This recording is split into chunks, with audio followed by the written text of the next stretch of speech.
Hello, everyone. It is Tuesday here at the Breakfast Club, and I am your host, Sister Danger. I will be wrapping up this last week's round robin, the topic of which was what is justice? I appreciate that this is a very complex topic, and so I really want to thank everybody for jumping in and giving their input. Josh was the first one to make a distinction between different types of justice, being distributive justice and punitive justice. And for those who don't really know what the difference between those two things are, distributive justice really has to do with what I am morally entitled to as a result of, say, my physical capabilities, the work that I put into something, and where the fruits of my labor or my skills, talents, intelligence, whatever, may go to. Punitive justice is more what I had meant for this week's round robin to be focused on, and Kate touched on that really well by dividing punitive justice into retribution and then deterrence. So the idea of retribution was that when a person is wronged, the retributive part of justice is what allows them to seek recompense for their wrong. The deterrent part of justice is the part that we sort of tack onto it, hopefully in order to dissuade them from continuing along whatever criminal path they've been on. I think it's really important that she mentioned that part of justice, specifically because we have a really high recidivism rate in our criminal justice system. If the purpose of justice is to hopefully set the penalty and then rehabilitate or dissuade people from doing it again, we don't seem to be doing a very good job of that if we are to look at the rate in which people relapse and then also the time frame in which they relapse. So I thank her for bringing this up because deterrents play a significant role in how we think about and select what the punishments are going to be for any given crime.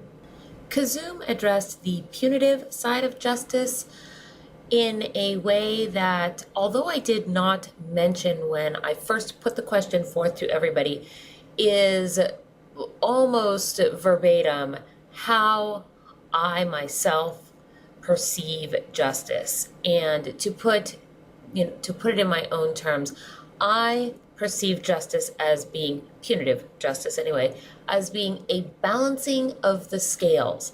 Now, because I am a lover of philosophy, sketchy white dude, and because everything in our modern society, whether we realize it or not, it has more or less been argued somewhere in the annals of philosophy throughout the course of human evolution. I think that it is critically important that we remain ever vigilant about these ideas. It's very important that we know how to assess what we think and why we think it, and to argue the morality and the ethics of the conclusions and the actions that we come to. It is only in this way that the systems that we create for ourselves so that we can prosper as the greater whole of humanity ever get better. When I see people calling for punishments to a crime that far exceed the crime or do not serve the ultimate purpose of justice, I find it disturbing, because this is a perpetual reminder to me that there's a very thin line between the civilized world that we live in and complete barbarism. That line is not kept in check by the good and virtuous values, morals, and ethics of the general populace, because the general populace doesn't express those things. The general populace expresses something far more visceral and primal.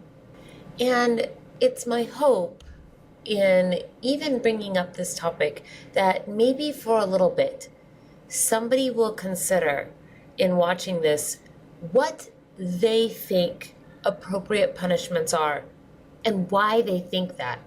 Not simply write it off as too complicated or something that they just don't want to think about, isn't worth thinking about, but maybe just pause for a minute and think about whether or not there's a balance there, or that the ideas of justice and the ideals of justice are being served. With that in mind, I just would like to leave you guys with a couple of thoughts this evening, and then I will hand it over to Nathan Brendan Masters for Wednesday's episode of The Breakfast Club. And I'm really looking forward to seeing what his round robin is, even though I go last in responding to it. I hope everybody has a good night, and I will see you all next week. But thus I counsel you, my friends, distrust all in whom the impulse to punish is powerful. I see your mustache, Nietzsche, and I raise you, Wyatt Earp. And though I am a lover of law and a strong proponent of its higher ideals, we must always remember that law never made man a whit more just, and by means of their respect for it, even the well-disposed are daily made into agents of injustice. Therefore, give me the judgment of balanced minds in preference to laws every time. Codes and manuals create patterned behavior. All patterned behavior tends to go unquestioned, gathering destructive momentum. I'll see you all on the flip side.